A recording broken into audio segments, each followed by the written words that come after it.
जी, आज आपने medical college का निरीक्षण किया है। डीएम का आदेश भी था, उसके बावजूद सीएमएस चले गए हैं।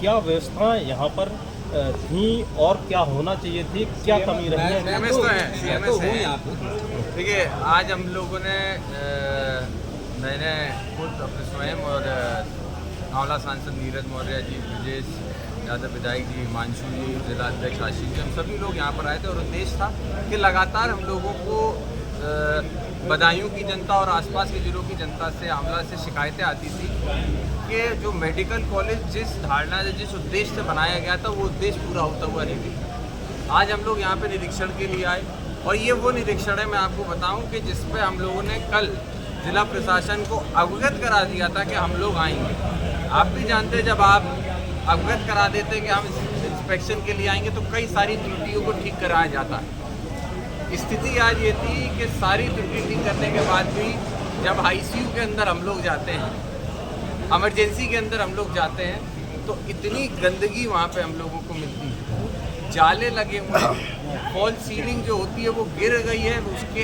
अंदर फॉल सीलिंग के मिट्टी पड़ी हुई है, जाले लगे हैं, मकड़ियाँ हैं। ये स्थिति इमरजेंसी वार्ड की।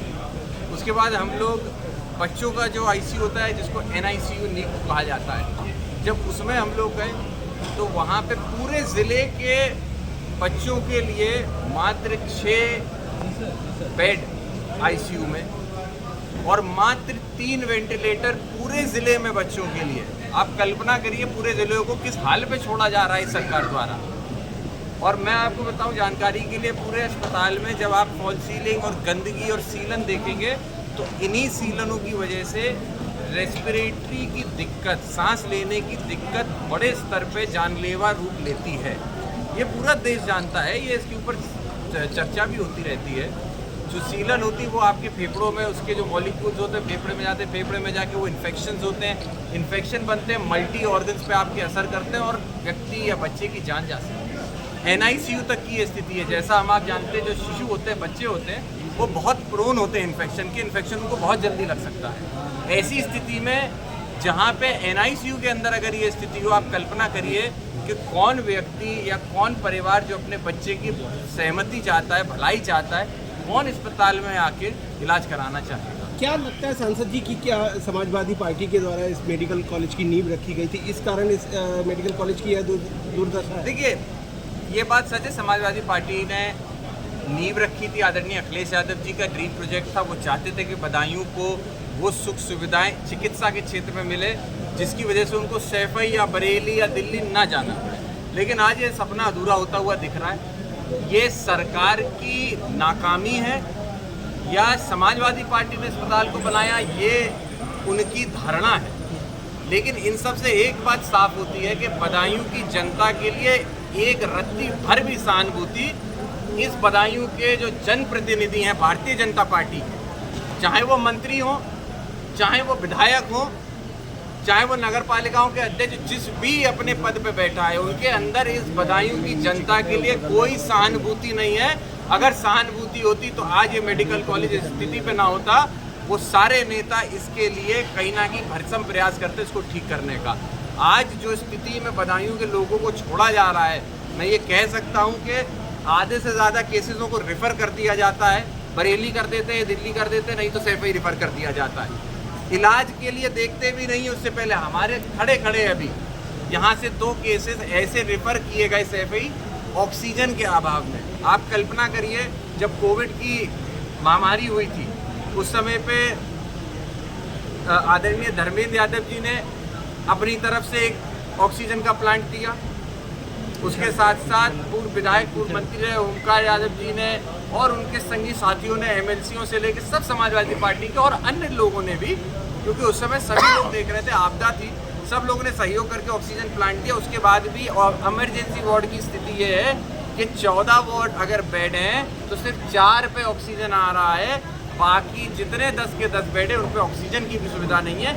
इसीलिए केसों को ऑक्सीजन के अभाव में, आप सोचिए, रेफर मरीजों को किया जा रहा है। ये इतने बड़े मेडिकल कॉलेज होने के बाद अगर ये स्थिति है तो ये बहुत बड़ी विडंबना है। बहुत ही हम लोगों को दुख होता है कि हम लोगों ने जिस कल्पना से, जिस सोच से इतने बड़े इंफ्रास्ट्रक्चर को तैयार किया था, आज उसको इस भारतीय जनता पार्टी सरकार साथ में अधिकारियों ने गर्द में डालने का काम किया। मरीज की ओपीडी का क्या हाल है? मरीजों का ओपीडी तो सिर्फ नाम के लिए है। देखिए, ओपीडी 2 बजे तक रजिस्ट्रेशन होगा, मैं मान सकता हूँ 2 बजे तक रजिस्ट्रेशन हो, लेकिन 2 बजे तक रजिस्ट्रेशन होने के बाद ऐसा नहीं होना चाहिए कि डॉक्टर 2 बजते ही अपने ऑफिसेज को छोड़ दें। 2 बजे तक रजिस्ट्रेशन हुए हैं तो कम से कम 3, 4, 5 बजे तक सैफई मेडिकल कॉलेज के अंदर 5 बजे तक आप जाके देखिए ओपीडी चल रहा है।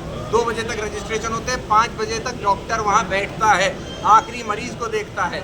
यहाँ 2 बजा नहीं कि सीधे रजिस्ट्रेशन तो खाली हो गया 2 बजे, ऊपर ओपीडी में जाके देखिए एक डॉक्टर नहीं बैठा है। अगर आप ओपीडी में जाके देखेंगे तो आपको लगेगा कि लगता है बदायूं के अंदर कोई भी बीमारी ही नहीं है किसी को, सारी चीज़ें चाक चौबंद। हम जब जाके बिल्डिंगों के कोनों में देखते हैं तो वहाँ पे मलबा पड़ा हुआ है, बाथरूम में पानी भरा हुआ है। वो पानी जो आगे चल के मच्छरों का मेन कारण बनेगा, डेंगू का मेन कारण बनेगा, वो अस्पताल के ही अंदर पनप रहे हैं। तो ये सारी समस्याएं हैं, इनको निश्चित ही प्रशासन को भी और सरकार को भी इसको तत्काल देखना चाहिए। और इसकी शिकायत हम सभी सांसद, हम सभी विधायक मिल के करेंगे। और अगर कोई कार्रवाई नहीं होती है तो आने वाले समय में समाजवादी पार्टी एक बड़ा आंदोलन भी इस अस्पताल के लिए, इसके भले के लिए, यहाँ की जनता के भले के लिए करने जाएंगे। लोकसभा में बिठाएंगे ये। देखिए यार, तो पहले और थे भी लोग हैं प्रिंसिपल ना, साहब, हम लोगों ने कई एक सारे ही सवाल सवाल करते किए, हैं, एक ही से अब वो करते सवाल रहोगे, की वजह से बाद में- चले गए। हालांकि उन्होंने कहा कि वीसी थी तो इसलिए वो गए, लेकिन हम लोगों को, हम दोनों सांसद उपलब्ध हैं, विधायक यहाँ पर हैं, तो क्या उनकी जनप्रतिनिधि जब यहाँ है तो प्रोटोकॉल के तहत हम लोगों को वो बता सकते थे कि उनको एक बीसी में जाना है। हम उनसे कह देते कि आप सब बीसी में जाइए, आपका जो हेड ऑफ डिपार्टमेंट हो, जिस संबंधित डिपार्टमेंट में हम जा रहे हैं वहाँ के डिपार्टमेंट हेड्स को आप हमारे साथ लगा दीजिए, आप अपना काम देखिए जाके। लेकिन कहीं ना कहीं उनको भी ये पता है, वो बेबस और लाचारी के चलते, एक डर के चलते वो भी हम लोगों को बिना बताए गए हैं।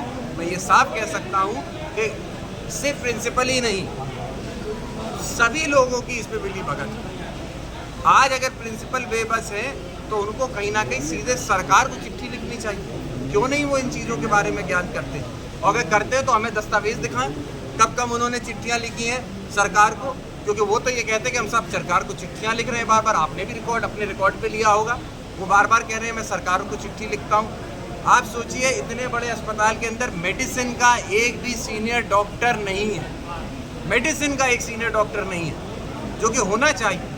तो ये सारी चीज़ें हैं बहुत ही निंदनीय, और इसकी हम लोग भरसम इसकी विरोध करते हैं, और आने वाले समय में इसको हम लोग बड़ा मुद्दा बनाने जा रहे हैं।